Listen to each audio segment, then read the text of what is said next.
Hare Ram, Hare Ram, Ram Ram, Hare Krishna, Hare Ram, Hare Krishna, Hare Ram, Hare Krishna, Ram Ram, Hare Krishna, Ram, Hare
Krishna हरे कृष्णा हरे कृष्णा कृष्णा कृष्णा हरे हरे हरे राम राम राम हरे हरे। मेरा voice clear आ रहा है? सीढ़ी में से आपको करेंगे और आपको बिल्कुल आ रहा यस है। प्रभु। यस यस प्रभु। प्रभु। Thank you. 8 o'clock। Hare Krishna. तो आप सभी का स्वागत है आज की हमारी मॉर्निंग बीएसएस क्लास में। और स्पेशली हम स्वागत करेंगे आज के हमारे स्पीकर अतुल कृष्ण प्रभु जी का। Prabhu ji is the senior one of the senior disciple of his holiness Radhanath Swami Maharaj ji. और प्रभु जी ने मुंबई यूनिवर्सिटी से ग्रेजुएशन कंप्लीट किया है। एंड प्रभु जी पिछले लगभग 25 साल से अधिक इस्कॉन में सेवाएं दे रहे हैं अपनी। और प्रभु जी बेलगांव कारगर इस तरह से इस्कॉन के अलग अलग सेंटर्स में अपनी सेवाएं प्रदान कर रहे हैं, प्रदान किया है। और रिसेंट में प्रभु जी इस्कॉन ग्रेटर नोएडा के सेंटर के इंचार्ज हैं। और प्रभु जी की अंडर गाइडेंस में congregation preaching, youth preaching, college preaching flourish कर रहा है। इसके साथ साथ प्रभु जी भारत के बाहर भी प्रचार करते हैं। और तो आज हम सब बहुत फॉर्चुनेट है कि हमें प्रभु जी का एसोसिएशन मिल रहा है। तो हम प्रभु जी का स्वागत करेंगे हरे कृष्ण महामंत्र के साथ। हरे कृष्ण कृष्ण कृष्ण कृष्ण हरे हरे हरे राम राम राम हरे हरे। सभी भक्तों से अनुरोध है कि वो अपना अटेंडेंस है वो जरूर मार्क करे। आप जिस भी व्हाट्सएप ग्रुप में हैं उसमें अटेंडेंस का लिंक है वो शेयर किया गया है। So please mark your attendance. Hare Krishna. Over to you प्रभु जी।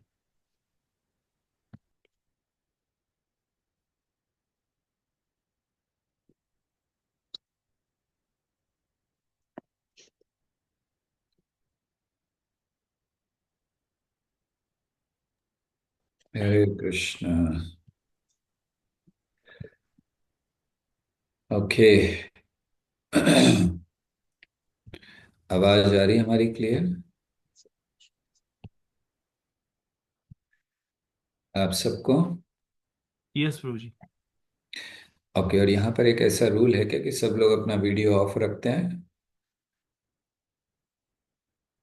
Including the organisers? नो प्रभु जी। सो कृपया अपना वीडियो ऑन रखिए सब लोग। क्या कारण है सबके वीडियोस ऑफ हैं? ये बीएसएस क्लास है, कोई गृहस्थ क्लास तो नहीं है कि लोग कुकिंग करते करते क्लास अटेंड कर रहे हैं। सो कृपया ऑन रखिए सभी लोग। ओम अज्ञानतिमिरान्धस्य ज्ञानाञ्जनशलाकया चक्षुरुन्मिलितं येन तस्मै श्रीगुरवे नमः। श्रीचैतन्यमनोभीष्टं स्थापितं येन भूतले स्वयं रूपः कदा मह्यं ददाति स्वपदान्तिकम्।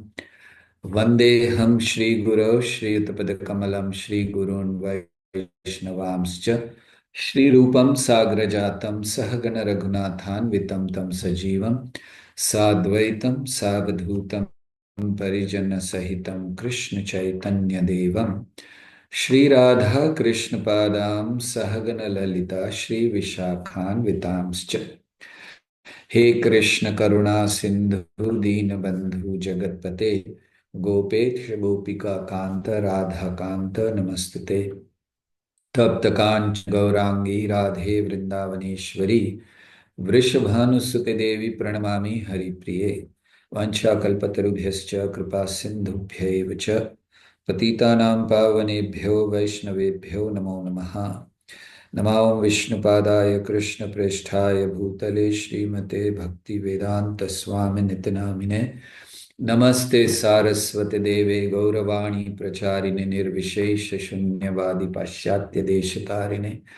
जय श्री कृष्ण चैतन्य प्रभो नित्यानंद श्री अद्वैत गदाधर श्रीवास आदि गौर भक्त वृंद। हरे कृष्णा कृष्ण कृष्णा हरे हरे, हरे राम राम राम हरे हरे। हरे कृष्णा। आप सबके दर्शन होते तो अच्छा था, लेकिन आधे लोगों के दर्शन हैं और आधे लोग अंधकार में हैं। और हमारा भविष्य अंधकार में नहीं रहना चाहिए, खास करके बीएसएस वालों का जो इस कैंप में है। सो आप सबको देखकर प्रसन्नता है। आशा करते हैं आप सब अलग अलग स्थानों से जुड़े हैं यहाँ पर। तो आज का विषय बड़ा महत्वपूर्ण विषय है कि सच्ची स्वतंत्रता का अनुभव हमें करना है तो कैसे करना चाहिए। हम्म, क्या है सच्ची स्वतंत्रता, तो इसको हम लोग आज चर्चा करेंगे।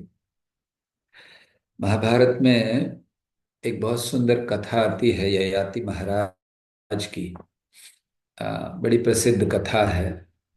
ययाति महाराज, इन्होंने विवाह किया शुक्राचार्य जी की पुत्री से, और फिर वो भी अ, हालांकि ये क्षत्रिय थे, वो ब्राह्मण थे, खैर वो विवाह हुआ।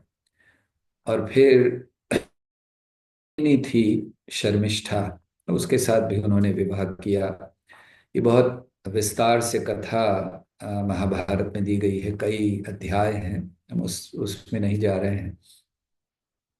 सार ये था कि ययाति महाराज अ, प्रयास कर रहे थे प्रसन्न होने का, खुश रहने का, स्वतंत्र रहने का। स्वतंत्र रहने का अर्थ क्या होता है? हम कब कहते हैं कि कोई किसी को हम कब स्वतंत्र कहते हैं, या कहा जाता है कि सच्ची स्वतंत्रता क्या है? तो कब स्वतंत्रता माना जाता है? जब ये हो कि जब हमारे ऊपर कोई नियंत्रण नहीं है, कोई व्यक्ति या कोई चीज हमें नियंत्रित नहीं कर रही है, उसको स्वतंत्रता कहते हैं। तो अगर हम ये ययाति महाराज की कथा देखें, तो ययाति महाराज राजा थे, बड़े अच्छे राजा थे, और विवाह भी किए उन्होंने, लेकिन बहुत बंध गए। बंध कैसे गए कि जब वो भोग करने लगे तो उनको और इच्छा हुई भोग करने की, और ज्यादा भोग करने की। और वर्णन ऐसा है कि इतना ज्यादा, एक बार उनको किसी कारणवश श्राप मिल गया, और शुक्राचार्य जी ने श्राप ये दे दिया कि आप बूढ़े हो जाओगे। हाँ, अब बुढ़ापा तो किसी को अच्छा नहीं लगता, तो बूढ़े हो गए। लेकिन बूढ़े होकर भी भोग करने की इच्छा नहीं गई थी हृदय से। हाँ, तो इसीलिए उन्होंने कुछ याचना की कि अरे अरे, ऐसे नहीं, मुझे बूढ़ा मत कीजिए, मैं एंजॉय कैसे करूंगा। बुढ़ापे में एंजॉयमेंट नहीं होता है ना। यंग अवस्था में बहुत एंजॉयमेंट होता है, शक्ति होती है बॉडी में, एनर्जी होती है सेंसेस में, और मन बहुत तंग करता है, तो बहुत अच्छा लगता है। लेकिन जब ओल्ड एज आ जाती है, तो ओल्ड एज में इंद्रियां शिथिल हो जाती हैं, शरीर साथ नहीं देता, बैठ जाओ तो उठा नहीं जाता, उठ जाओ तो बैठा नहीं जाता, और ऐसे में कहाँ भोग करेगा व्यक्ति। तो उन्होंने कहा मुझे नहीं चाहिए बुढ़ापा। तो उस समय उनको कहा कि अच्छा ठीक है, अगर तुम्हारा कोई पुत्र तुम्हारा बुढ़ापा ले ले और युवा अवस्था तुम्हें दे दे, तो तुम वापस युवा हो जाओगे, यंग हो जाओगे। और ययाति महाराज इतना ज्यादा आसक्त थे, इतना ज्यादा बंधे हुए थे उस भोग से, कि उन्होंने जाकर देखी, कितनी शर्मनाक बात है, एक पिता जाकर पुत्र को कह रहा है कि तुम बूढ़े हो जाओ, मैं यंग रहना चाहता हूं ताकि मैं एंजॉय कर सकूं। हाँ, तो उन्होंने जाकर अपने पुत्रों से कहा, बड़े पुत्र से कहा, उसने मना कर दिया, और एक से कहा, सबने मना कर, मतलब कौन देगा, पागल है, अरे अच्छा भले यंग एज है, बूढ़े हो जाए। तो उनका छोटा पुत्र था पूर्व, उसने कहा ठीक है, आप हमारा युवा अवस्था ले लीजिए, एंजॉय कीजिए, हम बूढ़े हो जाते हैं। तो वो बूढ़े हो गए, ये एंजॉय करने लगे, काफी समय तक एंजॉय किया। लेकिन फिर भी संतुष्टि नहीं हुई, और फिर उन्हें एक रियलाइजेशन हुआ, साक्षात्कार, कि इस जगत में कितना भी आनंद ले ले, हम बंधे रहेंगे उस आसक्ति से, उस भोग से। तो ये ययाति महाराज का तो उन्होंने फिर जाकर वापस कहा कि नहीं, मैं बूढ़ा ही ठीक हूँ। तो ये एक बहुत हमने बताया, बहुत विस्तार से कथा है, लेकिन ये बहुत ज्ञान प्रदान करने वाली कथा उन लोगों के लिए है जो सही दृष्टि में जीवन के मूल्य को समझना चाहते हैं।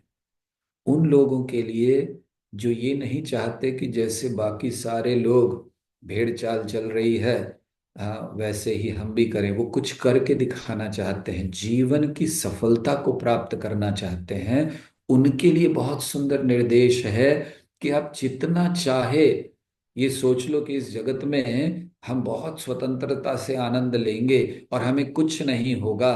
तो ऐसा नहीं है।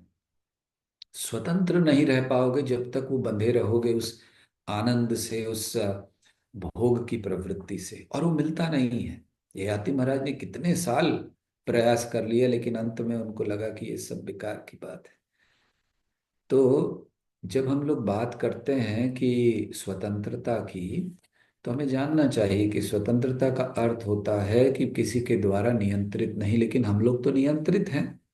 ऐसा नहीं है, भले हम कहें कि हम स्वतंत्र भारत में पैदा हुए हैं, हमें फ्रीडम है, लेकिन हमारी फ्रीडम भी बहुत कम है।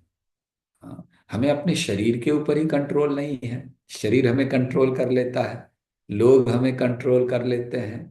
और क्या स्वतंत्रता है? मान लो आज आप प्रधानमंत्री से मिलना चाहते हो, स्वतंत्र हो कि हम जाकर प्रधानमंत्री से मिलेंगे? नहीं।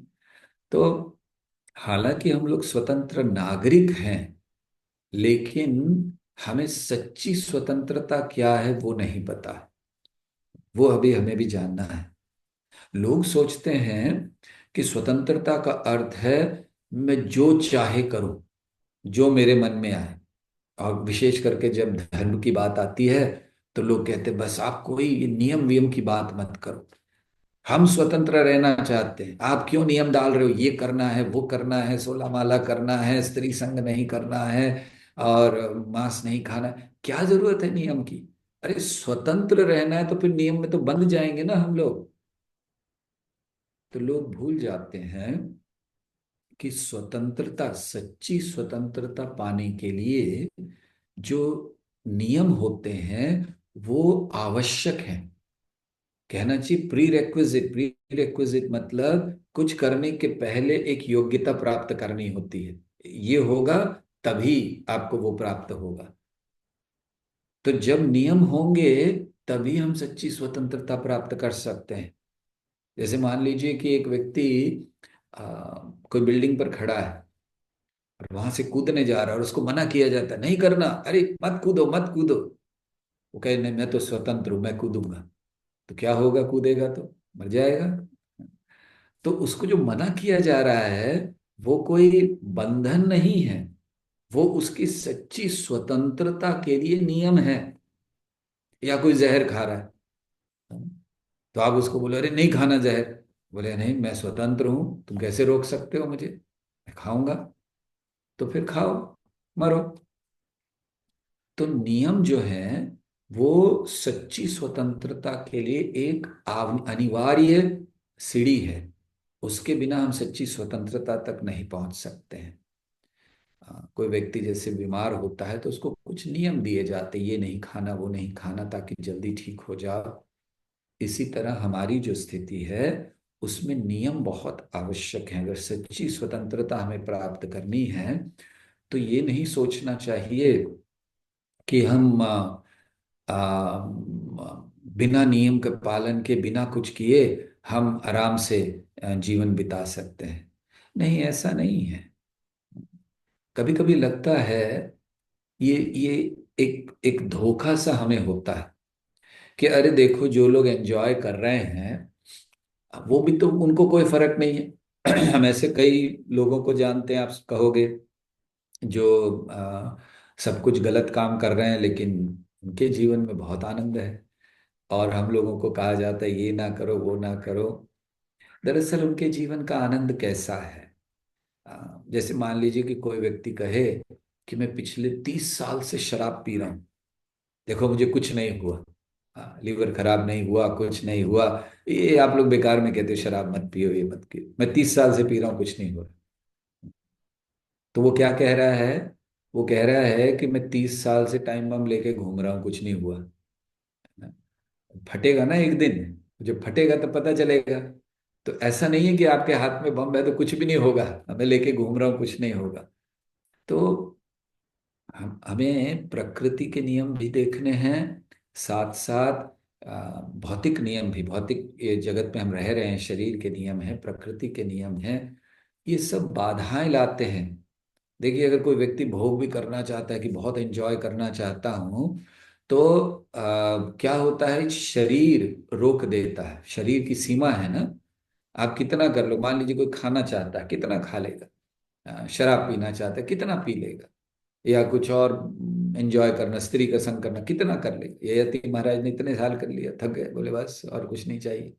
तो शरीर की सीमा है, हाँ, उससे परे नहीं जा सकते। हमें नहीं पता आप मतलब कोई शराब पीता है तो कितना पी सकता है, क्या लिमिट है वो हमें नहीं पता, लेकिन कुछ तो लिमिट होगी। 1 बोतल पी लिया, 2 बोतल पी लिया, 3 बोतल पी लिया, कुछ लिमिट होगी। और कभी कभी ऐसे धूर्त लोग होते हैं, वो कहते हैं कि ठीक है हम लिमिट में करेंगे सब कुछ। अगर आप कह रहे हो कि शरीर की लिमिट है तो ठीक है हम लिमिट में करते हैं। हाँ? हम एक ही पैक पिएंगे, हम एक ही बार कुछ करेंगे, हम इतना ही करेंगे, उसमें क्या तकलीफ है? हाँ? एक बार एक कॉलेज में एक लड़के ने हमें पूछा था कि देखिए सर मैं मानता हूँ चलो नॉनवेज खाते हैं, गलत बात है, प्राणी को मारना पड़ता है, लेकिन मुझे थोड़ा सा पीने की आदत है, तो मैं अपना छोटा एक पैक बनाकर पी के सो जाता हूँ, किसी को तकलीफ नहीं देता। तो उसमें क्या प्रॉब्लम है? मैं न किसी को मार रहा हूँ, न किसी की हत्या कर रहा हूँ, न किसी से झगड़ा कर रहा हूँ, अपना चुपचाप। तो उसमें कोई तकलीफ है? कहाँ मुझे पाप लगेगा? तो लोगों का ऐसा है कि शरीर की लिमिट में मैं पी लूंगा ना, लिमिट में कर लेंगे। दरअसल जब लिमिट में करते हैं ना, हम लोग कहते हैं कि अब ये बॉडी का लिमिट में हम इतना कर लेंगे, तो फिर उससे क्या होता है, उससे हम मानसिक रूप से मन बंध जाता है हमारा। शरीर की सीमा तक आपने कर लिया, सीमा से कम कर लिया ठीक है, लेकिन मन बंध जाता है। कैसे बंध जाता है? एक बार प्रभुपाद से एक डिवोटी ने प्रश्न किया, वो बहुत अच्छा प्रश्न था। उन्होंने प्रभुपाद से कहा कि प्रभुपाद देखिए, आत्म साक्षात्कार, ये तो आत्मा के स्तर की बात है, शरीर के स्तर की बात नहीं है ना, आत्मा के स्तर की बात है। और अवैध संग करना, ये शरीर के स्तर की बात है। तो अगर मैं आत्म साक्षात्कार के मार्ग पर हूं, लगा हुआ हूं, तो वो आत्मा के स्तर है। और अगर उसमें अवैध संग करना, वो तो शरीर की बात है, तो उसमें क्या प्रॉब्लम है? आपको प्रश्न समझ में आया? उनका कहना था कि ये तो आत्मा के स्तर की बातें होती हैं, आत्म साक्षात्कार वगैरह, अब शरीर कुछ भी करे उससे क्या फर्क पड़ता है? तो श्रील प्रभुपाद ने उनको समझाया कि चेतना बंध जाती है। क्योंकि शरीर क्या है, हम शरीर, हम आज तो अपने आप को ही शरीर मान रहे हैं ना, हम अपने आप से आत्मा के स्तर पर तो है नहीं। हाँ, अगर कोई व्यक्ति आत्मा के स्तर पर है वो अगर कुछ कर ले तो कोई प्रॉब्लम नहीं है। हाँ, लेकिन जो आत्मा के स्तर पर है वो करता ही नहीं है, उसको क्या जरूरत है शरीर के स्तर के कार्य करने की? सो प्रभुपाद ने समझाया। तो इसीलिए क्या होता है, जब कोई भी थोड़ा करता है, जैसे मान लीजिए किसी ने थोड़ी सी शराब पी, किसी ने थोड़ा सा मांस खाया, किसी ने थोड़ा सा स्त्री संग किया, तो मन बंध जाता है और करने की इच्छा तीव्र हो जाती है। ऐसा नहीं है कि बस थोड़ा सा कर लिया कुछ नहीं होगा, और करने की इच्छा बहुत तीव्र हो जाती है। फिर वो व्यक्ति और ज्यादा ज्यादा पीना, ज्यादा खाना, और एक दृष्टि से वो फिर उन इच्छाओं का गुलाम बन जाता है। तो जहां कहा जाता है कि मेरे जीवन में स्वतंत्रता है, मैं जो चाहे वो करूं, दरअसल वो हमें गुलाम बना रही। और हम लोग कई लोगों को ऐसे जानते हैं, जो शराब पीते हैं, मांस खाते हैं, अवैध संग करते हैं, अन्य गलत कार्य करते हैं, और वो सोचते हैं कि नहीं यही तो जीवन है, एंजॉयमेंट। अच्छा, उनको वो नहीं मिले तब क्या होता है? तो वो दरअसल बंधे हुए, बंधे ही नहीं हैं, वो गुलाम बने हुए हैं उसके। तो सच्ची स्वतंत्रता क्या है? इस गुलामी से बाहर आना है। ये जो ये जो जगत में लोग एंजॉयमेंट के नाम पर गुलाम बनते जा रहे हैं अपनी इंद्रियों के। अब देखिए, छोटी सी उदाहरण देते हैं, लोग चाय के गुलाम बन जाते हैं। जो लोग चाय पीते हैं उनको पूछिए, सुबह चाय नहीं मिले तो सर दर्द हो जाता है, बेड से नहीं उठ पाते। तो क्या हो गया है? ये गुलाम बन गए हो आप, छोटी सी चीज चाय की। तो इस गुलामी से हमें दूर जाना चाहिए, सच्ची स्वतंत्रता की ओर जाना चाहिए। सच्ची स्वतंत्रता या स्वतंत्रता का अर्थ क्या है? स्वतंत्रता का अर्थ ये नहीं है कि हम एक फुटबॉल की तरह काम, क्रोध और लोभ से मारे जाएं। जैसे होता है ना, फुटबॉल को एक पांव इधर से मारता है, फिर उधर जाता है, फिर उधर से मारता है, फिर उधर जाता है। तो हमें ऐसे फुटबॉल नहीं बनने चाहिए कि हमें काम, क्रोध, लोभ मारे जा रहा है। हाँ, एक कभी काम ने क्रोध लात मारी, कभी क्रोध ने मारी, कभी लोभ ने मारी, और हम फुटबॉल बने हुए हैं और सोच रहे हैं कि हाँ ये हमारी क्या स्वतंत्रता है फुटबॉल की। हाँ, थोड़ा समय हवा में उड़ती है, वो भी कब? जब किसी ने लात मारी है, किक मारी है, हाँ, तब वो हवा में उड़ती है, वो सोचा अरे मैं स्वतंत्र हूँ, कोई मुझे कंट्रोल करने वाला नहीं। फिर नीचे आते, फिर वापस लात पड़ती है। तो हमें ये जानना है कि स्वतंत्रता का अर्थ ये नहीं है कि फुटबॉल बन जाना। और काम वासना विशेष करके बहुत ज्यादा किक करती है, लात मारती है बार बार। उदाहरण दिया करते थे ना प्रभुपाद की, जैसे एक गधा होता है, तो जब वो संग करने जाता है गधी के पास, तो पीछे से लात पड़ती है, उसको लात मारती है, लेकिन फिर भी वो लगा रहता है। एक बहुत सुंदर कथा भागवत में आती है, पुरुरवा और उर्वशी की। पुरुरवा अच्छे राजा थे, प्रतापी राजा थे, उर्वशी ने भी सुना था उनके बारे में। तो जब उर्वशी एक बार उसको श्राप मिला, वो नीचे आई, तो उसने विवाह किया पुरुरवा से, और उसको कुछ शर्तें रखी। देखिए, व्यक्ति कितना अंधा होता है कि जब विवाह भी करना होता है वो सारी शर्तें मान लेता है, बस संग करना है। इसको कहते हैं गुलामी। तो उसने कहा कि मेरे पास दो बकरे हैं, वो हमेशा मेरे साथ रहेंगे, आपको उनकी रक्षा करनी है, और कभी भी आप मेरे सामने नग्न नहीं दिखने चाहिए, नहीं तो मैं छोड़कर चली जाऊं। जब व्यक्ति अंधा होता है ना, सारी बातों को हाँ कहता है। महाराज शांतनु थे भीष्म के पिता। तो उनको जब उन्होंने गंगा से शादी की, तो गंगा देवी ने भी दो शर्त रखी थी। गंगा देवी ने शर्त रखी कि पहली शर्त है, मैं जो भी कहूँ मुझे पूछना नहीं, जो भी कुछ करूँ पूछना नहीं, ये एक शर्त थी। और दूसरा, अगर पूछोगे तो मैं आपको छोड़ के चली जाऊंगी। तो देखिए, और उन्होंने मान भी लिया, ठीक है कभी कुछ नहीं पूछूंगा, जो करना है कर लेना, कभी नहीं पूछूंगा। क्योंकि उस समय व्यक्ति क्या सोचता है, शांतनु महाराज सोच रहे थे क्या दो गुलाब जामुन एक्स्ट्रा खा लेगी, क्या फर्क है, नहीं पूछूंगा उसको है ना, खाना कि नहीं खाना। उनको नहीं पता था क्या करने वाली है आगे गंगा देवी। तो ऐसे ही पुरुरवा ने मान लिया, भोग करने लगा, और इतना आसक्त हो गया, इतना आसक्त हो गया।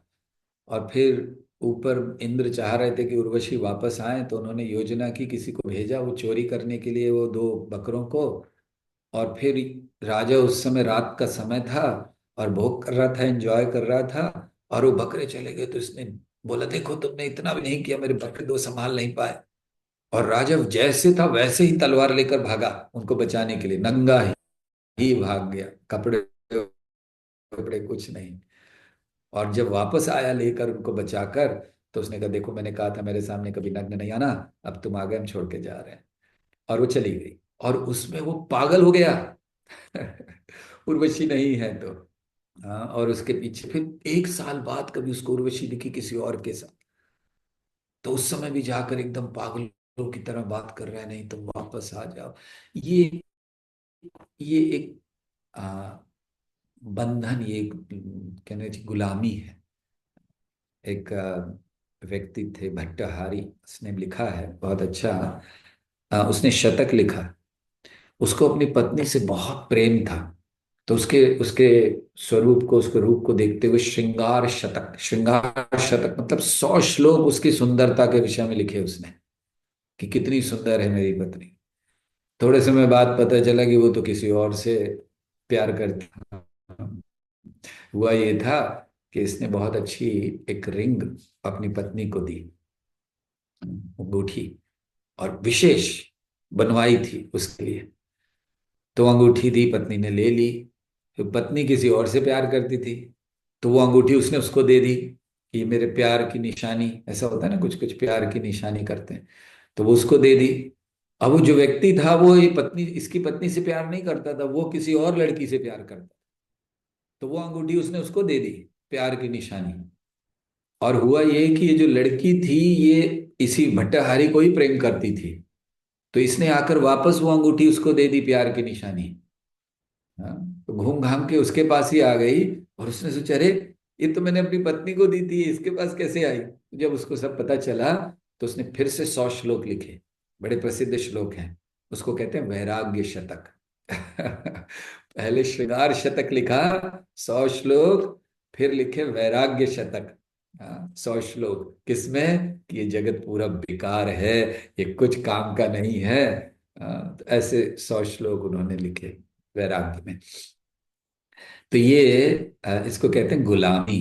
तो स्वतंत्रता ये नहीं है कि हम फुटबॉल बन जाएं, इधर से उधर उधर से उधर, या फिर हम एक भिखारी की तरह बन जाएं। भिखारी क्या होता है, हमेशा मांगता है, भिखारी का काम क्या होता है, मांगना, उसको भिखारी कहते हैं ना। तो हम भिखारी बन जाते हैं जब बहुत ज्यादा भोगों में पड़ते हैं। उस स्त्री के पीछे भागना, नहीं नहीं थोड़ा भोग दे दो, थोड़ा भोग दे दो। तो भागवत में ऐसे व्यक्ति के लिए बहुत कठोर शब्दों का इस्तेमाल हुआ है। एक्चुअली आप लोगों को अच्छे से भागवत पढ़नी चाहिए। भागवत में बहुत जगह स्वयं उर्वशी ने, लक्ष्मी देवी ने, अन्यों ने ये बताया है कि स्त्री संग कितना बुरा है। तो भागवत में एक जगह पर वर्णन आया है कि जब व्यक्ति बहुत ज्यादा स्त्री के पीछे आसक्त, भोग भिखारी बन जाता है ना, तो उसकी तुलना एक पालतू कुत्ते से की गई है भागवत बहुत कठिन कठिन शब्दों का इस्तेमाल करता है कई जगह पर। तो उसकी तुलना ऐसे की गई है कि बस वो हमेशा जो रोटी के लिए भागता रहता है। तो हमें भिखारी नहीं बनना है, हमें फुटबॉल नहीं बनना है, ना ही हमें बीमार बनना है। दरअसल जब बहुत ज्यादा हम लोग भोगों के पीछे भागते हैं, तो हम एक बीमारी को अपने अंदर उत्पन्न करते हैं। क्योंकि भौतिक भोग का स्वभाव है, प्रहलाद महाराज कहते हैं ये अ, खुजली की तरह है। कहीं शरीर में खुजली होती है, हम लोग करते हैं, बड़ा अच्छा लगता है, ठीक है, फिर थोड़ा होता है, फिर करते हैं, अच्छा, फिर करते हैं, और ज्यादा करते हैं, और ज्यादा करते हैं, उसमें घाव हो जाता है, फिर भी करते रहते हैं। तो यही हमारा आनंद है। इसलिए सच्ची स्वतंत्रता ये नहीं है कि हम ऐसे गुलाम बने। एक श्लोक याद आ रहा है, भागवतम के छठे स्कंद में आता है, शरद पद्मोत्सवम वक्त्रम वचस्वा श्रवणामृतम हृदयं क्षुरदाराभाम स्त्री नाम को वेद चेष्टितः। इस श्लोक में कहा है कि स्त्रियों को जानना बड़ा कठिन है। और क्या कहा गया, शरद पद्मोत्सव वक्त्रम।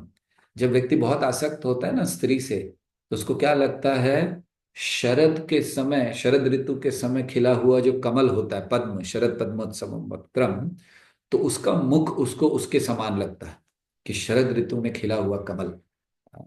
ये तो बाद में जब विवाह विवाह हो जाता है, जब टेंशन बढ़ जाती हैं, तब फिर वो चंद्रमुखी से ज्वालामुखी हो जाती है। लेकिन तभी तो शुरुआत में तो बहुत अच्छा लगता है, शरद पद्मोत्सवम वक्त्रम वचस्व श्रवणामृतम। उसके शब्द जो हैं ऐसे लगते हैं बस अमृत पड़ता रहे मेरे कानों में, यही जीवन है, यही समसिद्धि है, हरितोषणम। इतना अच्छा लगता है वक्त, श्रवणामृतम हृदय क्षुरधारा। हाँ, लेकिन स्त्रियों के बारे में बहुत कुछ कहा गया है। अगर बहुत ज्यादा आसक्ति है आप लोगों को, तो भागवतम के 5वें स्कंद का 14वां अध्याय पढ़ लीजिएगा, फॉरेस्ट ऑफ मटेरियल एंजॉयमेंट। सो बड़ा अच्छा वो है, हमें बतलाता है कि कैसे हमें इस जगत में ये चीजें बांध के रखती हैं, बंधन में रखती हैं। और ये शुरू बहुत छोटे से होता है। इसीलिए हमें जब ये चीजें बंधन शुरू हो तभी काटना है। बहुत ज्यादा होने के बाद कुछ नहीं कर पाएंगे। जैसे आपने, पता नहीं आप लोगों ने कभी देखा है कोई पर्वत जिस पर बर्फ जमी होती है, कभी गए हो कि नहीं, हिमालय में या कहीं पर ऐसे जहां बर्फ जमी है। अगली बार में भी यूथ यात्रा ऐसी जगह ले जानी चाहिए कि जहां पर पूरा बर्फ बर्फ जमा हो। हाँ, तो उसमें ना कभी कभी ऊपर से एक छोटा सा गोला वो गिरना शुरू होता है, छोटा सा होता है बर्फ का गोला, गिरना शुरू होता है। लेकिन वो जब गिरता है ना, तो गिरते गिरते गिरते गिरते वो बड़ा होता जाता है, स्नो बॉल कहते हैं उसको, स्नो बॉल तो बड़ी होती जाती है। क्यों? क्योंकि और बर्फ ही है सब जगह। तो एक बर्फ में बर्फ लगते लगते ऐसा होता है कि मानो पर्वत के ऊपर से आ रहा है और नीचे कोई घर है।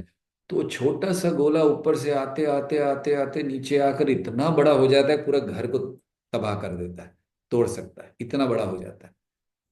ऐसे ही ये जो हमारी बंधन है, भोग की प्रवृत्ति है, ये प्रारंभ बहुत छोटे से होती है।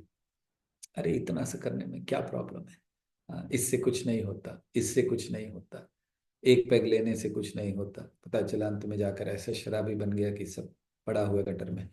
तो ये चीजें हमें जाननी है। इसीलिए सच्ची स्वतंत्रता क्या है, इसको हमें समझना चाहिए। हमारे लिए सच्ची स्वतंत्रता, सच्ची स्वतंत्रता है जिसको जैसे अंग्रेजी में हम लोग फ्रीडम कहते हैं, फ्रीडम। तो फ्रीडम है, फ्रीडम का अर्थ क्या है, ये फ्रीडम है। फ्रीडम उसको कहते हैं, सच्ची स्वतंत्रता उसको कहते हैं जहां हम सदैव के लिए, या शब्द अगर फ्रीडम लिया जाए, for ever in reality, ending endless desires originating from matter, ये स्वतंत्रता है। इसको हिंदी में समझाने का प्रयास करते हैं। स्वतंत्रता क्या है, सदैव सत्यता में रहना, झूठ में नहीं रहना, मोह में नहीं रहना, सदैव सत्यता में रहना। और वो कब होगा, कैसे कर सकते हैं, जब हम समाप्त करते हैं, बाय एंडिंग। क्या समाप्त करते हैं, एंडलेस डिजायर्स, ऐसी इच्छाएं जिनका कोई अंत नहीं है इस जगत में, जब तक करते रहोगे और बढ़ता रहेगा। तो ऐसी इच्छाओं को समाप्त करते हैं, फॉरएवर इन रियलिटी, हमेशा सत्यता में रहते हैं, झूठ में मोह में नहीं रहते। और कब जाते हैं, जब हम ऐसे जिनका कोई अंत नहीं है, अनंत इच्छाओं को हम समाप्त कर देते हैं। और कैसे, कौन सी इच्छाओं को, ओरिजिनेटिंग फ्रॉम मैटर, जो भौतिक पदार्थ से उत्पन्न होने वाली इच्छाएं हैं, उनको जब हम समाप्त करते हैं, वो सही दृष्टि में फ्रीडम कहलाती है। भगवान भगवत गीता में कहते हैं, यही संस्पर्श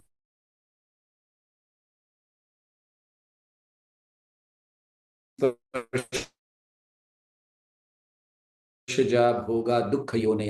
ये कैसी हैं इच्छाएं? यही संस्पर्श जा भोगा। ये जो इच्छा है भोग करने की, जो संस्पर्श से, टच करने से उत्पन्न होती है।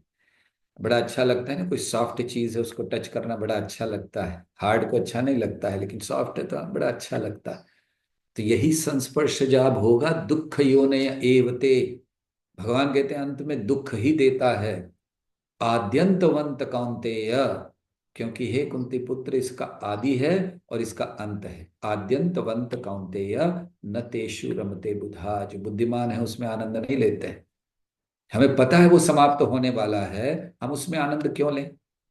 कोई पागल ही होगा।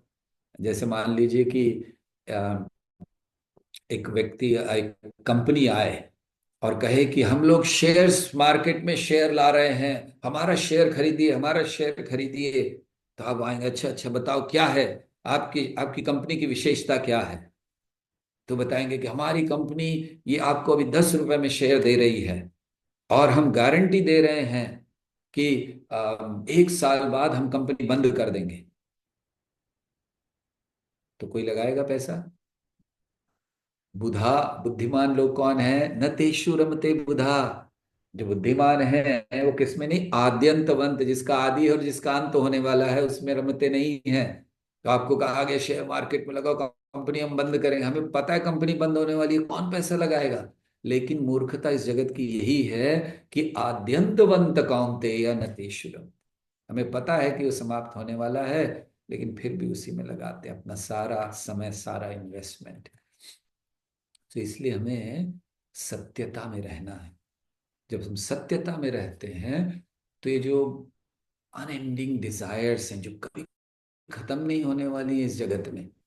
आप सोचोगे, ये एक व्यक्ति आए थे जिन्होंने अपने आप को भगवान कहा। उनका उनका सिद्धांत था, उनकी फिलॉसफी थी संभोग से समाधि तक। तो उन्होंने कहा, अपने जितने भी बहुत सारे उनके अनुयायी हो गए थे, क्योंकि उनका फिलॉसफी इतनी अच्छी थी।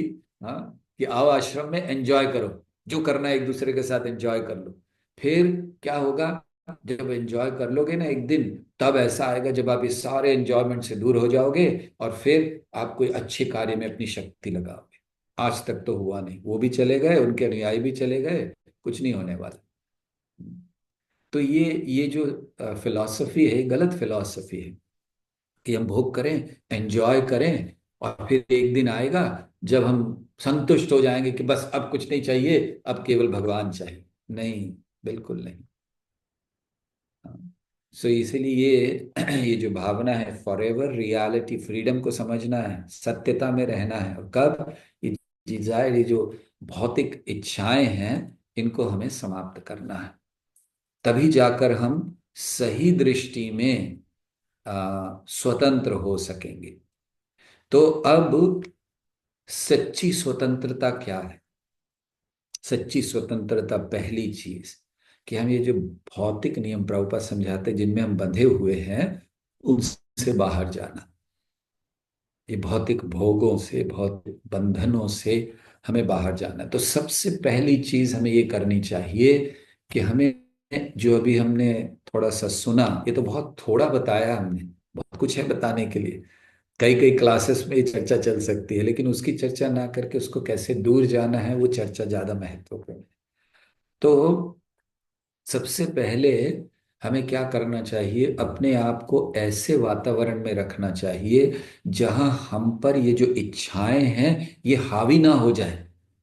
शिल प्रभुपाद गजेंद्र मोक्ष के, जहाँ का कथा चलती है गजेंद्र की, उसके एक तात्पर्य में लिखते हैं, जब जब वो वर्णन करते हैं कि गजेंद्र कहाँ था, पानी में था, और किससे लड़ रहा था? मगरमच्छ से। दरअसल हमें लगता है कि इसी के बाद एक कहावत शुरू हो गई थी कि पानी में बैर, मगर से बैर नहीं करना चाहिए। हाँ, क्योंकि पानी में लड़ रहा था, तो पानी में लड़ने, पानी में उसकी शक्ति ज्यादा है। अगर जमीन पे होता तो बात अलग थी, हाथी की शक्ति ज्यादा होती। तो जब वहां पर था तो प्रभुपाद एक तात्पर्य में लिखते हैं कि एक भक्त को क्या करना चाहिए, कभी भी अपने आप को ऐसी स्थिति में नहीं रखना चाहिए जहां माया प्रभावी हो जाए। अर्थ क्या है कि हम ऐसे वातावरण को स्वीकार करने के लिए तैयार हों जहां हम कृष्ण का स्मरण कर सकें, जहां हम भक्ति कर सकें, जहां हम इन भोगों से दूर रह सकें। ऐसा नहीं है कि हम कहें कि हम वैश्यालय में बैठेंगे वैश्याओं के बीच में और तपस्या करेंगे। हो नहीं सकता, संभव नहीं है। क्योंकि हम तो हरिदास ठाकुर तो है नहीं। हरिदास ठाकुर के पास तो स्वयं वैश्या आई और वो भी वहां की सबसे सुंदर वैश्या। लेकिन हरिदास ठाकुर ने अपना जब इतना अच्छा था। तो हमें वातावरण ऐसा रखना है, उसके लिए जितना हो सके, अगर हम मंदिर में आकर जितना समय बिता सकें या पूरा समय बिता सकें बहुत अच्छा है। कभी कभी लगता है, लोग कहते हैं कि ये जो जीवन है, जैसे ब्रह्मचारी बनते हैं जो लोग, तो कहते हैं कि उनका जीवन ये अननेचुरल है, स्वाभाविक नहीं है।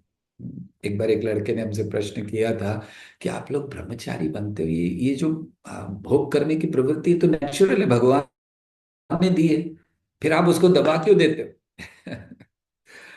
लेकिन नेचुरल नहीं है, जो नेचुरल जीवन है वहां की तरफ जाने का प्रयास कर रहे हैं, ये तो अननेचुरल जीवन लिए। तो ऐसा कुछ नहीं है, बड़ा आनंद आता है।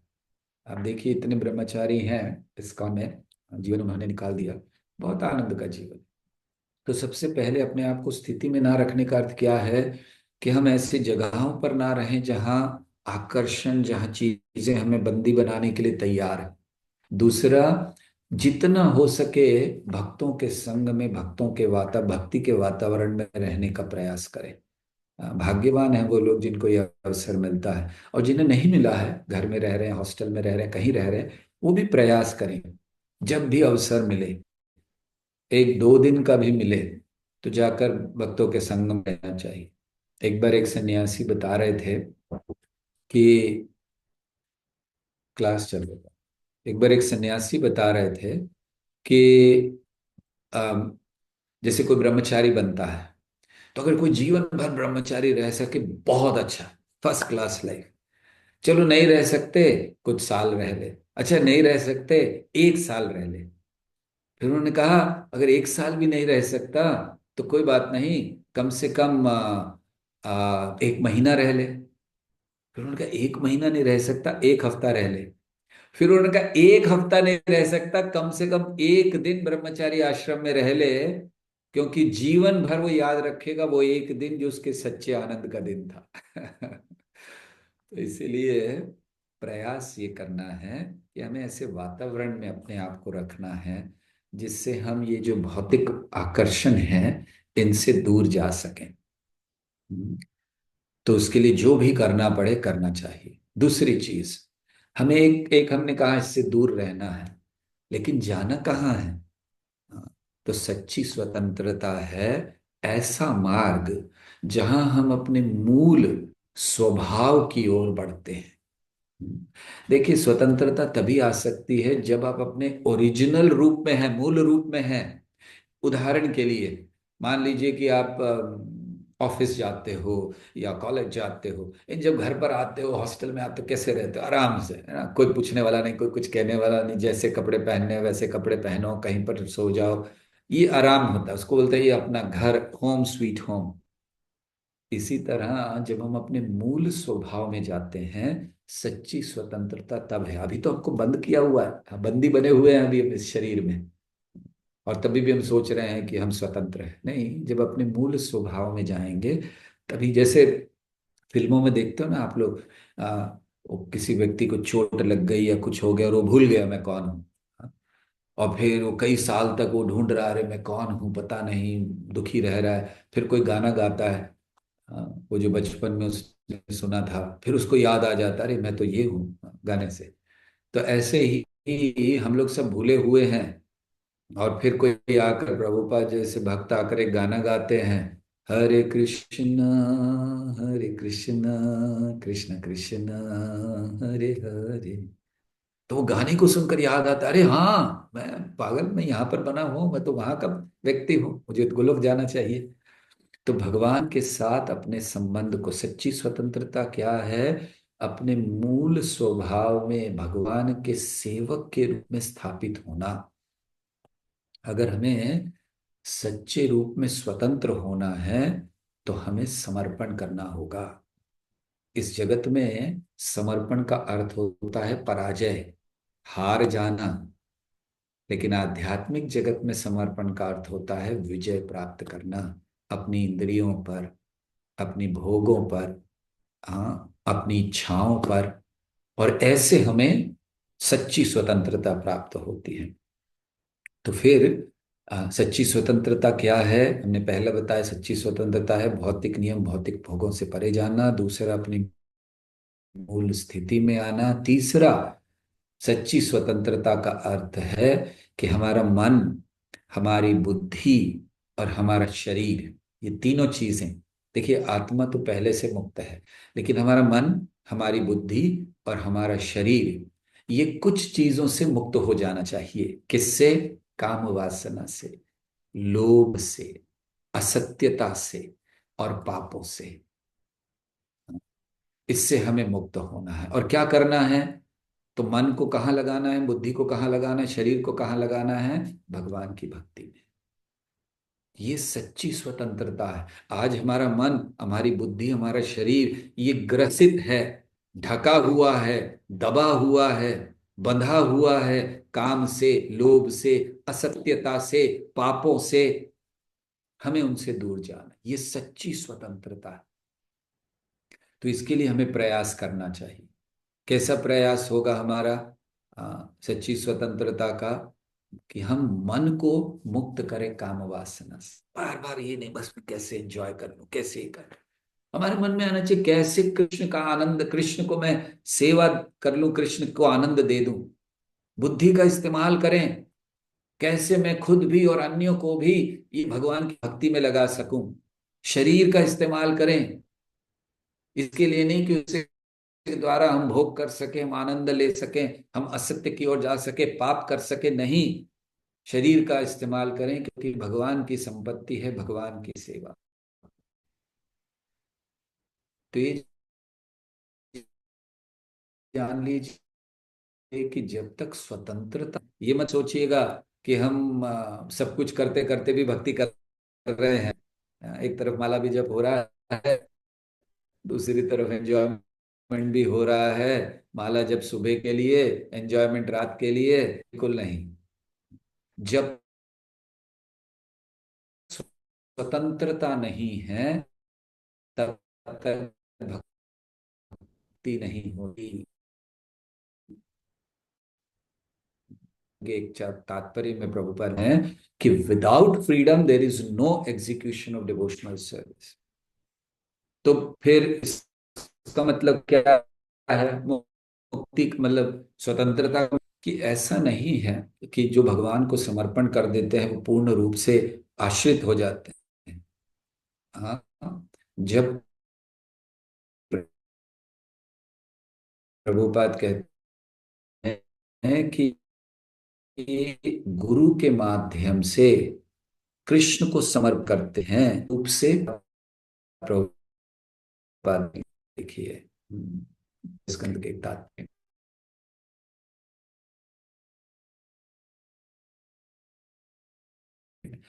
कि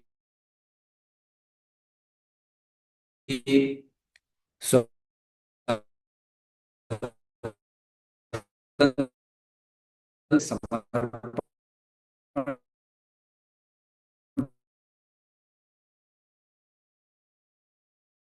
करते हैं गुरु के माध्यम से प्राप्त।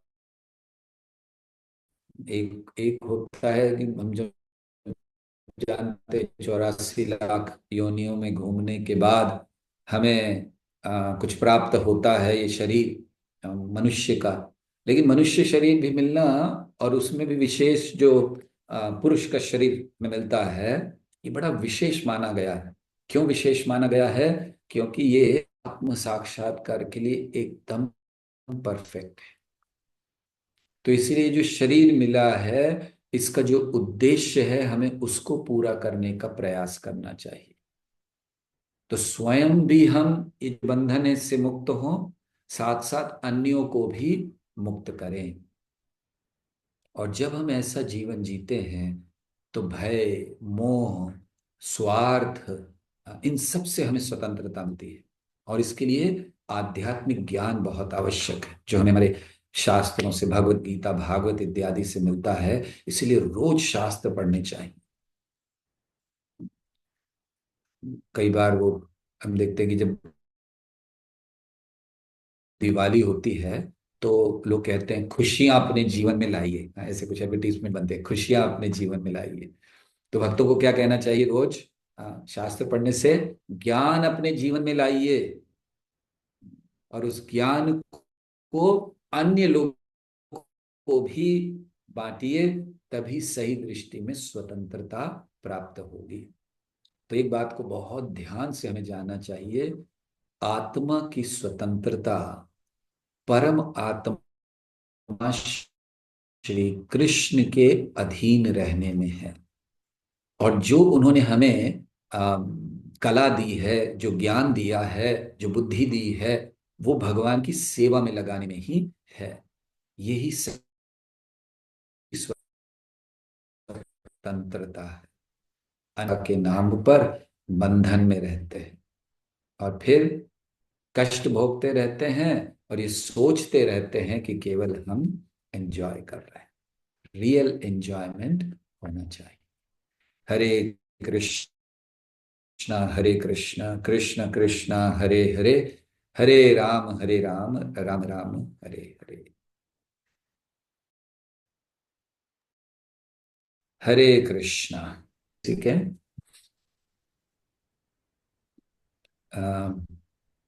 इस्कॉन जेवर।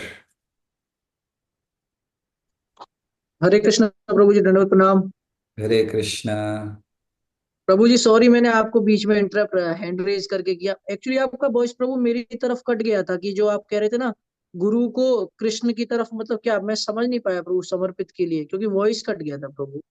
थोड़ा सा वेट करना चाहिए था, और जब प्रवचन खत्म होने पर पूछना था, है ना? इसीलिए सो मैंने सॉरी बोला कि मैंने बीच में आपको डिस्टर्ब किया, बट सुना ही नहीं दिया शायद। कोई बात, बाकी सबको सुनाई दिया था। बाकी सबको सुनाई दिया था। सो आपकी ही प्रॉब्लम थी केवल। ओके, सॉरी क्या प्रभु। कह रहे थे आप? प्रभु ये आपने बताया था कि गुरु के द्वारा कृष्ण को पता समर्पित, ऐसे सुना बट पूरा नहीं आया मेरी तरफ प्रभु।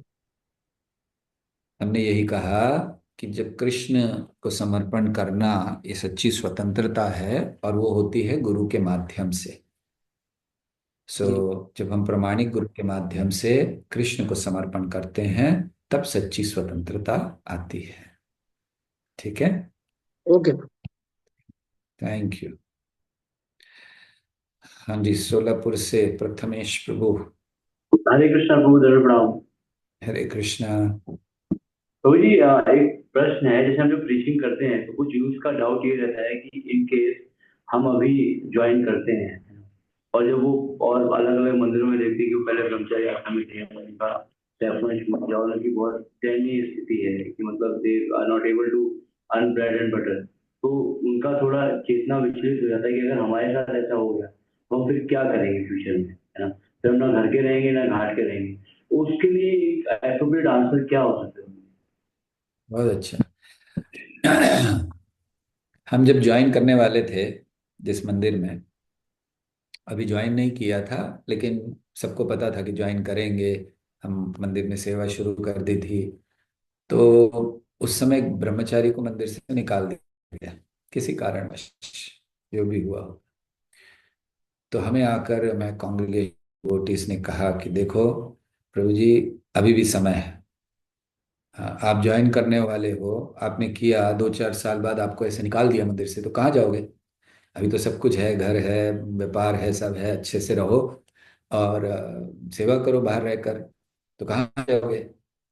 तो हमने उनको कहा कि अगर हम ब्रह्मचारी बन रहे हैं तो हमें कृष्ण पर विश्वास है, अवश्य रक्षी बे कृष्ण विश्वास पालन। और अगर कृष्ण आज पहली चीज उस व्यक्ति को निकाल, हमने कहा देखिए हर एक ब्रह्मचारी को तो नहीं निकाला, ऐसा तो नहीं हुआ कि हर एक को निकाल दिया। हाँ, तो उसको निकाला, कुछ हुआ होगा तो अगर हम कुछ गलती करेंगे बात अलग है, लेकिन अन्यथा और उसमें भी हम करेंगे तो कृष्ण रक्षा करेंगे, ये विश्वास होना चाहिए। सो पहली चीज ये सही है कि कभी कभी हम जब देखते हैं ऐसे ब्रह्मचारी इसके लिए जो सैफरन में थे, फिर वो चले गए और अब उन लोग को संभाल, उनको जीवन चलाने में तकलीफ हो रही है।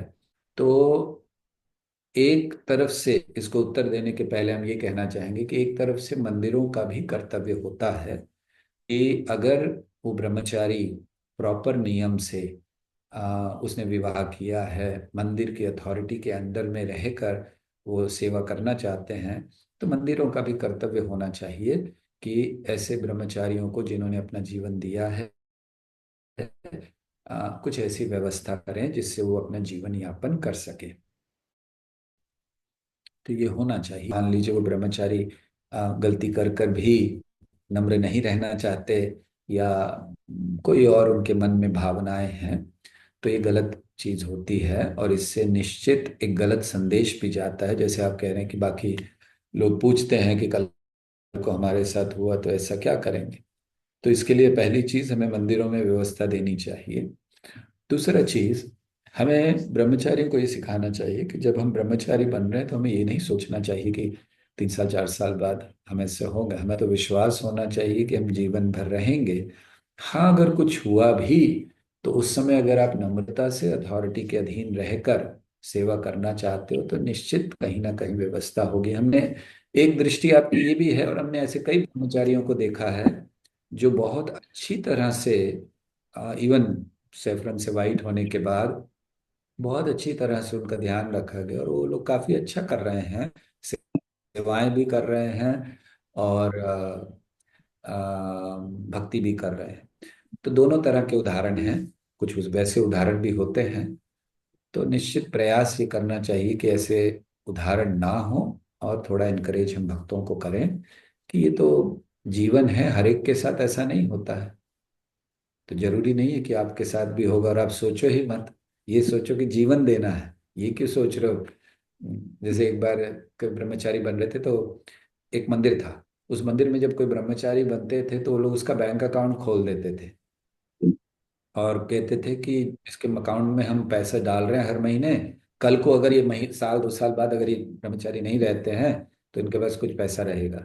हमने कहा आप उनको एनकरेज कर रहे हो कि 2 साल हो गया, मेरा इतना जमा हो गया, अब मुझे छोड़ना है।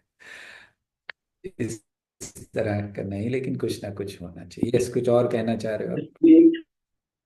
एक और प्रश्न था, जैसे कि जो वॉइस में या बेस में डिवोटीज रहते हैं तो उनको एसोसिएशन मिलता है डिवोटीज का और वो ब्रह्मचारी के लिए ज्यादा कारगर होता है, लेकिन जो घर में रहते हैं और उनको हम जब इंस्पिरेशन देते हैं कि आपको ब्रह्मचारी आश्रम ज्वाइन करना है, तो उनके मन में एक डाउट ये हमेशा बना रहता है कि they are not decided yet कि मैं आश्रम में जाऊंगा, ब्रह्मचारी आश्रम में या फिर गृहस्थ में जाऊंगा।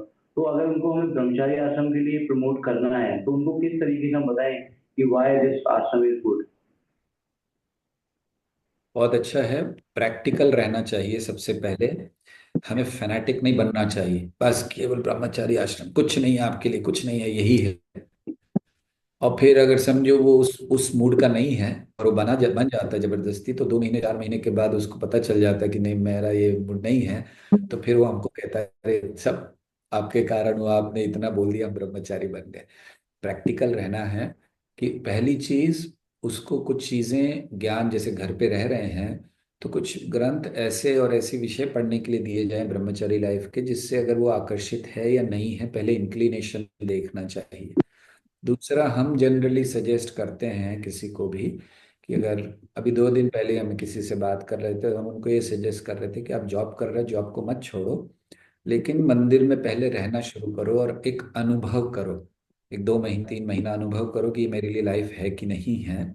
तो उससे बहुत लाभ होता है। बेस वालों को तो अनुभव है ही, लेकिन जो घर पर भी रह रहे हैं उनको भी प्रयास ये करना चाहिए कि कुछ समय वो आकर रहें मंदिर में, या ऐसे सुबह कम से कम अगर मंदिर में आके नहीं रह सकते हैं तो पहले उनको साधना में स्ट्रांग करना चाहिए। उनको बोलना चाहिए पास में अगर कोई भी मंदिर है वहां जाके जप करें साथ में भक्तों के।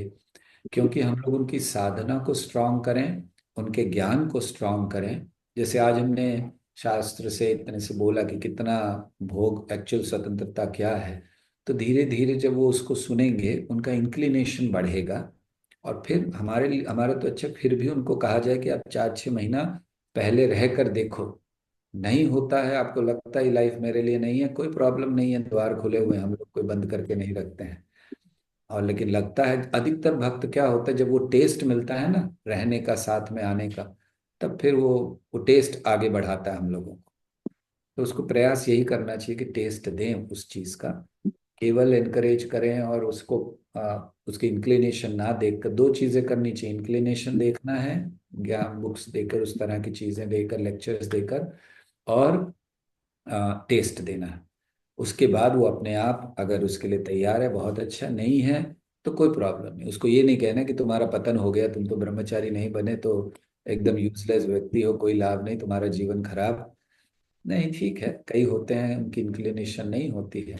लेकिन हाँ, एक बात और याद रखनी है, ऐसा नहीं है कि सबकी, कहीं हर एक की इंक्लिनेशन होगी, वो इंक्लिनेशन डेवलप होती है।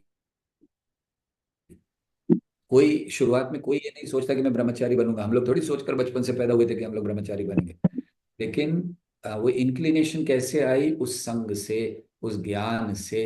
तो वो सब चीजें उनको देना है। क्योंकि अगर हम ये कहें कि इंक्लिनेशन नहीं है, तो इंक्लिनेशन तो किसी की नहीं है, और आजकल तो कॉलेज में पढ़ने वालों की बिल्कुल नहीं, तो फिर तो कोई बनेगा ही नहीं। नहीं, इंक्लिनेशन होती है, उसको थोड़ा सा फैन करना, थोड़ा उसको बढ़ाने का प्रयास करना, और फिर उसको अपने आप टेस्ट आता है।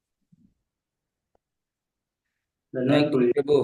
प्रैक्टिकल क्वेश्चंस, बहुत अच्छा। थैंक यू गुरु जी। और किसी का कोई प्रश्न है?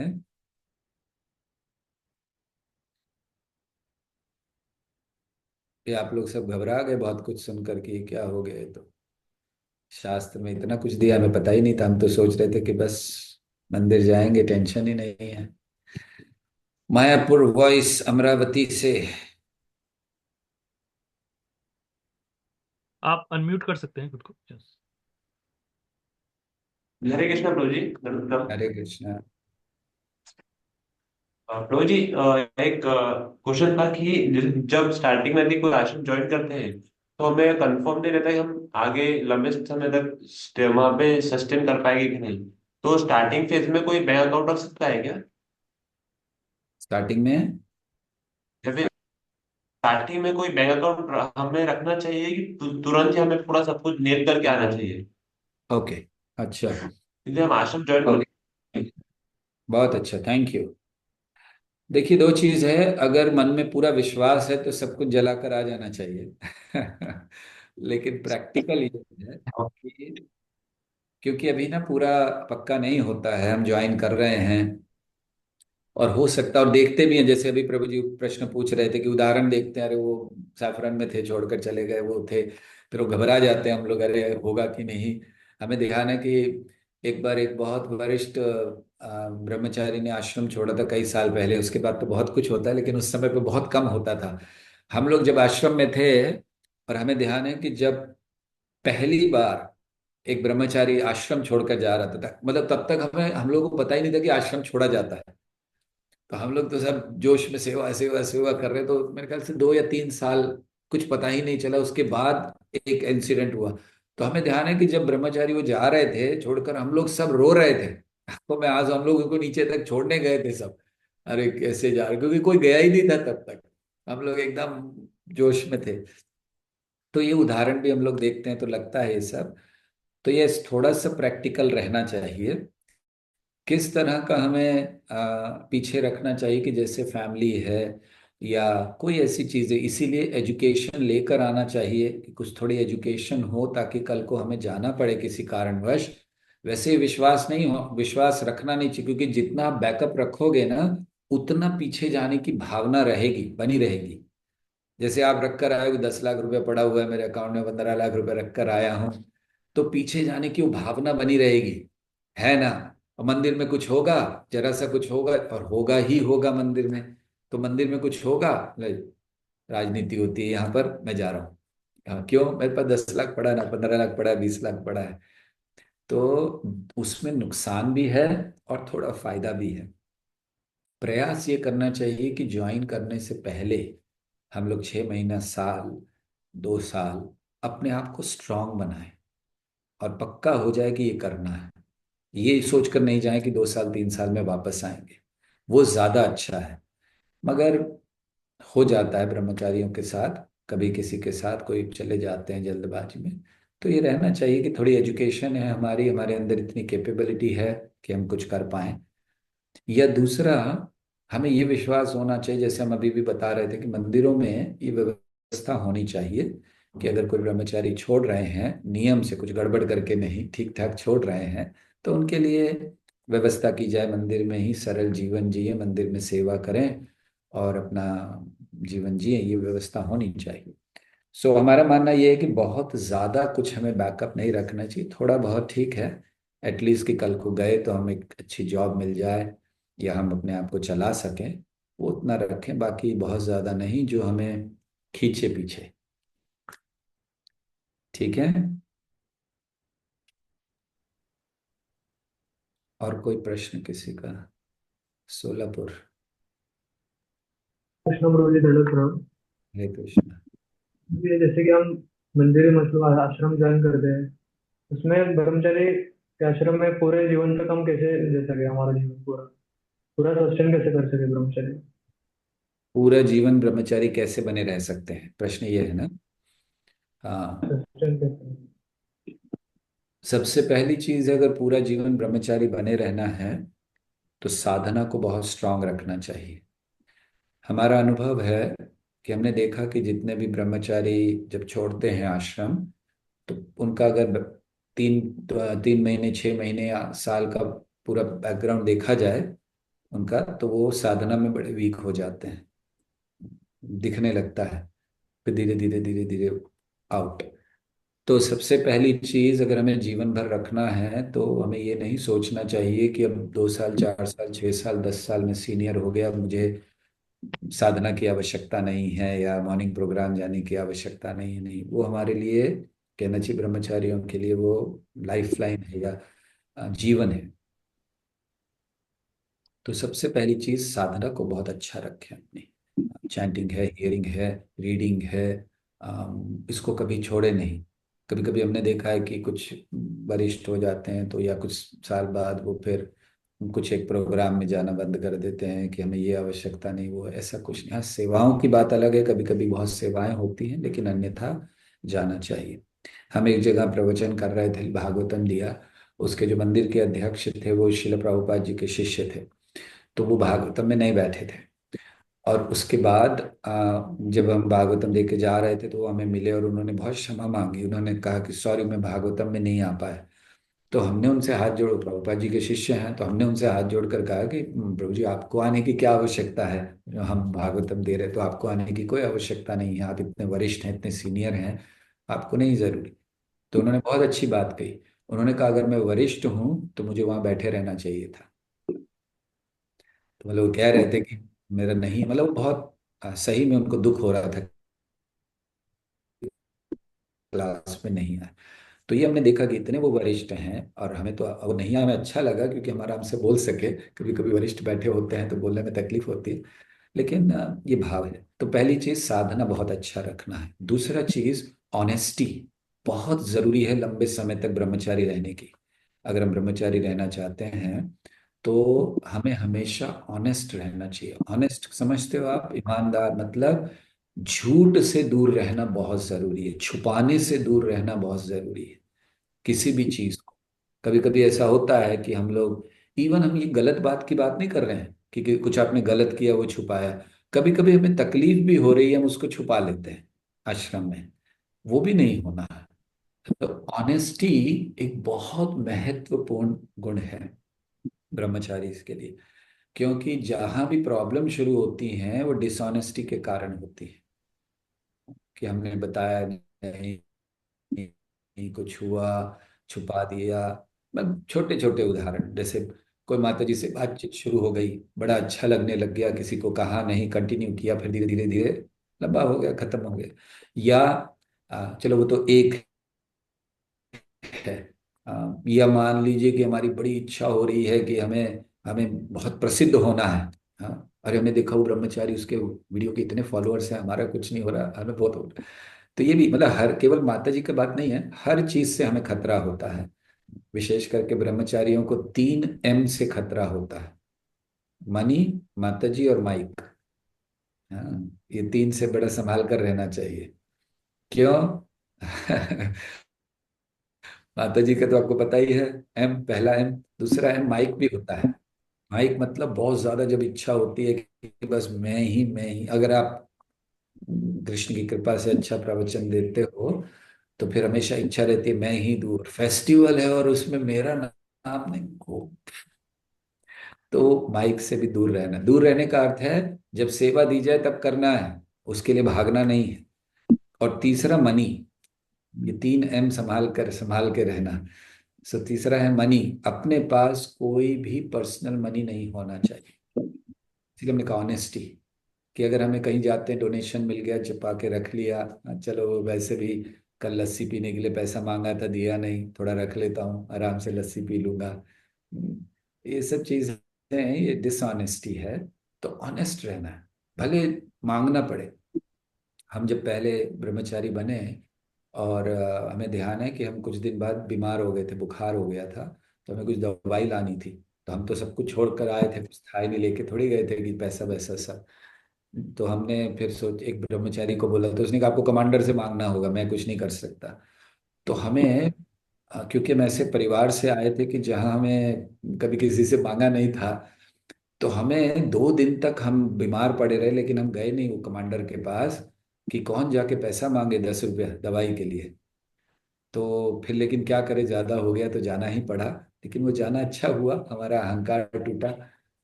तो, तो कभी भी मनी अपने पास नहीं रहना चाहिए। अ, अभी कुछ दिन पहले हम एक जगह पर थे, तो एक डिवोटी हैं, काफी बड़े व्यक्ति हैं। तो उन्होंने कहा प्रभु जी आपके लिए कुछ मैं देना चाहता हूँ। तो हमने कहा हाँ दे दीजिए, डोनेशन देना हम लोग को क्या, लेते रहते हैं। तो उन्होंने कहा मतलब कुछ ज्यादा अमाउंट था, बोला आपका बैंक अकाउंट दे दीजिए, हम आपके अकाउंट में ट्रांसफर करेंगे। तो हमने उनको बैंक अकाउंट दे दिया। तो उन्होंने देखा तो इस्कॉन का था। इस्कॉन ना, बोले नहीं नहीं आपका पर्सनल अकाउंट दीजिए, हम आपके लिए कुछ करना चाहते हैं, उसको आप ही उपयोग करें। हमने कहा पर्सनल अकाउंट है ही नहीं हमारा। तो वो आश्चर्यचकित हो गए, बोले प्रभु जी आपका बैंक अकाउंट नहीं है? हमने कहा नहीं है। जो है इस्कॉन का है। तो लोगों को आश्चर्य होता है और हमें तो बहुत खुशी होती है कि बैंक अकाउंट नहीं है, क्या करें, नहीं जरूरत ही नहीं पड़ी हमें आज तक बैंक अकाउंट की पर्सनल। इसीलिए अभी अभी कभी कभी तकलीफ होती है, कोई कहते हैं प्रभु जी वो फोन पे से पेमेंट कर दो, हम तो किसी को बोलना पड़ता है, कभी है ही नहीं, ना फोन पे है ना कोई और पे है। तो ऑनेस्टी बहुत जरूरी है। तो चाहे पैसे में हो, अन्य संबंधों में हो, हमेशा ऑनेस्ट रहें। ये दूसरा चीज है। पहली चीज हमने बताया कि आपको साधना बहुत स्ट्रांग रखनी है, ब्रह्मचारी अच्छे ब्रह्मचारी का सबसे बड़ा लक्षण है। दूसरा है honest.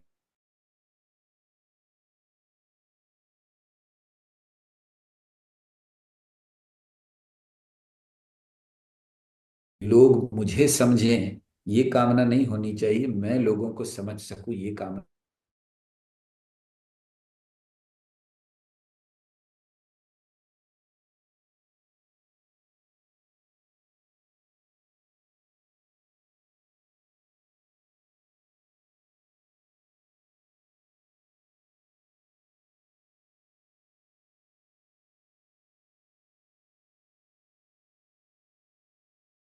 Is a life of a devotee और अ डिसाइपल। डिसाइपल के लिए जीवन है, उसी को तो डिसाइपल कहते हैं ना, शिष्य कहते हैं। तो ये जरूरी है। ठीक है। और हमेशा संग में रहना भक्तों के, अपने अपने संग वाले और अपने से वरिष्ठों का संग हमेशा रहना चाहिए। कभी कभी जब हम कुछ साल बाद वरिष्ठ हो जाते हैं तो हमारे सारे जूनियर हैं, फिर हम जो चाहे वो कर सकते हैं, नहीं अपने संग बहुत रखना है। तो जब भी आप हों अपने मित्र बनाइए ब्रह्मचारियों के साथ। क्योंकि अगर ब्रह्मचारी आश्रम में मित्रता नहीं होगी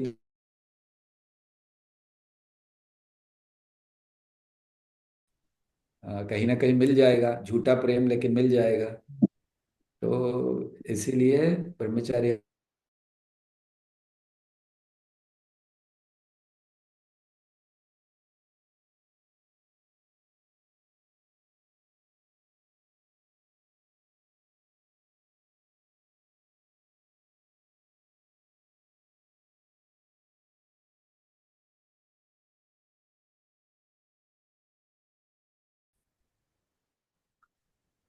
ओके, हरे और कोई कृष्णा। प्रश्न है? हाँ जी। हरे कृष्णा। और किन्हीं डिवोटी का कोई प्रश्न है तो प्रभु जी से पूछ सकते हैं। हाँ। ओके, एक प्रश्न चैट पर है कि गुरु को शरणागत होना मतलब क्या है। इसको एलाबरेट करें, गुरु को शरणागत होने का अर्थ क्या है। गुरु को शरणागत होने का अर्थ सबसे पहला है कि उनके बताए हुए आदेशों का पालन करना, कड़ाई से, चाहे वो हो या ना हो। कभी कभी कोई भक्त होते हैं, जब गुरु आते हैं सामने तब तो वो इतने उत्साही हो जाते हैं कि ऐसा लगता है कि आज ही गोलोक वृंदावन चले जाएंगे। लेकिन जब गुरु चले जाते हैं तो इतने ऐसे बदल जाते हैं कि लगता है कि पता नहीं गोलोक उनको नाम भी याद है या नहीं। तो इसका अर्थ क्या है कि सबसे पहली चीज, गुरु हो सामने या ना हो, उनके आदेशों का हमें पालन करना चाहिए। गुरु की शरणागति हम कैसे जाते हैं? पहला, आदेश का पालन करके। दूसरा, उनके भाव को स्वीकार करके। जैसे गुरु का हम देखते हैं, इस्कॉन में कई गुरु हैं, तो हर एक का अपना अपना भाव है अलग, और हर कोई सही है। ये नहीं कह सकते कि अरे ये बहुत ज्यादा इस सेवा को प्रमोट करते हैं तो ये ज्यादा अच्छे हैं या वो ज्यादा, नहीं। हर एक का अपना अपना भाव, प्रभुपाद ने हर एक को एक एक चीज बढ़ाने के लिए दिया है, और हर कोई बढ़ा रहे हैं। तो उनके भाव को स्वीकार करना, क्या उनका मूड है सेवा के प्रति, अपने गुरु की सेवा के प्रति, प्रभुपाद के प्रति, उसको हमें स्वीकार करना। ये एक शरणागति का दूसरा लक्षण है। तो पहला है आदेशों का पालन करना, दूसरा है गुरु के भाव को स्वीकार करना, तीसरा, गुरु हमें जहां रखें, जिस अधिकारी के अधीन रखें, उस अधिकारी को गुरु का प्रतिनिधि मानते हुए उसके भी आदेशों का पालन करना। चौथा, बहुत सहयोग की भावना से रहना। अगर हम सहयोग की भावना से नहीं रह रहे हैं, हम भले गुरु ने हमें कुछ कहा, सेवा दी, हमने बस सेवा कर ली, लेकिन दूसरों के साथ हम सहयोग से नहीं रह रहे हैं, तो सच्ची शरणागति नहीं है, क्योंकि आप गुरु के आंदोलन को फिर नुकसान पहुंचा रहे हैं। तो सबके साथ सहयोग से रहना। और विशेष करके जब हम आ, इस्कॉन में हैं, तो एक चीज को जरूर ध्यान रखना कि हमारे लिए मिशन महत्वपूर्ण है, एम्बिशन नहीं। हम सबकी महत्वाकांक्षाएं होती हैं ना, एम्बिशन होती है, और वो हमारे प्रभुपाद के आंदोलन, गुरु के आंदोलन को आगे बढ़ाने में बाधा बन जाती है। तो इसीलिए उस बाधा को हटाना है। तो हमारे लिए एम्बिशन नहीं, मिशन, ये हमारा सूत्र होना चाहिए, मिशन नॉट एम्बिशन। तो हमारी जो पर्सनल महत्वाकांक्षा है उसको अलग रखना है। हमारी महत्वाकांक्षा में बहुत अच्छा प्रचारक बनूं, मैं बहुत अच्छा प्रवचन दूं, मैं व्यास आसन पर बैठूं, लेकिन हमें आदेश मिलता है कि नहीं, आपको टॉयलेट साफ करना है, आपको किचन में कुकिंग करनी है, आपको बाहर खड़े होकर पैम्फलेट बांटना है। आपको लगे ये क्या, मैं इसके लिए थोड़ी आया था, आईआईटी से आया हूं मैं, ऐसे इसलिए आया था कि मैं पैम्फलेट बांटूंगा। अरे नहीं, वही वही हमारे लिए है। तो इसीलिए सहयोग की भावना से हमें रहना चाहिए। Thank you. और किसी का कोई प्रश्न है? ये समय काफी हो गया मेरे ख्याल से। हरे कृष्णा। तो और किन्हीं डिवोटी का प्रश्न तो अभी नहीं है Prabhu ji. So thank you so much Prabhu ji, आपने अपना समय दिया। तो प्रभु जी ने आज हमें रियल में स्वतंत्रता क्या है इसके विषय में बताया। तो शास्त्रों से प्रभु जी ने डिफरेंट डिफरेंट स्टोरीज से हमको ये बताया, याति महाराज पुरुरवा की स्टोरी से, और डिफरेंट एग्जाम्पल्स भी दिए। और शास्त्रों से प्रभु जी ने रेफरेंस भी दिए, श्रीमद् भागवतम और भगवत गीता से। एंड इसके साथ साथ भी प्रैक्टिकल तरीके से ब्रह्मचारी जीवन में कैसे बढ़ना है, या क्या डिफिकल्टीज आती है उनको कैसे फेस करना है, और गुरु के प्रति कैसे शरणागत रहना है। तो इन महत्वपूर्ण विषयों पे प्रभु जी ने हमें डायरेक्ट किया है। सो हम प्रभु जी से प्रार्थना करते हैं कि इस तरह हमें आशीर्वाद दे कि इस पथ पे सभी लोग चल सके। और हम प्रभु जी के चरणों में निवेदन करते हैं कि वो समय समय पे इसी प्लेटफॉर्म पे आके अपना सानिध्य और संग दे, जिससे कि भक्त सभी इंस्पायर होके आगे इस जीवन में बढ़ सके। तो thank you so much Prabhu ji का और बाकी सभी भक्तों का बने रहने के लिए। सभी डिवोटी से रिक्वेस्ट है कि वो अपना अटेंडेंस जरूर मार्क करें, जिससे कि आइडेंटिफाई हम कर सके कि आप सभी लोग क्लासेस ले रहे हैं, आपके काउंसलर को अटेंडेंस है वो फॉरवर्ड की जा रही है। सो थैंक यू सो मच। हम अपनी परंपरा पद्धति से प्रभु जी का धन्यवाद करेंगे हरे कृष्ण महामंत्र के द्वारा। हरे कृष्णा कृष्ण कृष्ण हरे हरे, हरे राम राम राम हरे हरे। जय गुरु श्रील प्रभुपाद की जय। जय। पितृभ्यश्च कृपा सिन्धुभ्येव च पतितानां पावनेभ्यो वैष्णवेभ्यो नमो नमः। अनंत कोटि वैष्णव वृंद की जय। शिल प्रभुपाद की जय। निताय गौर प्रेमानंदे हरि।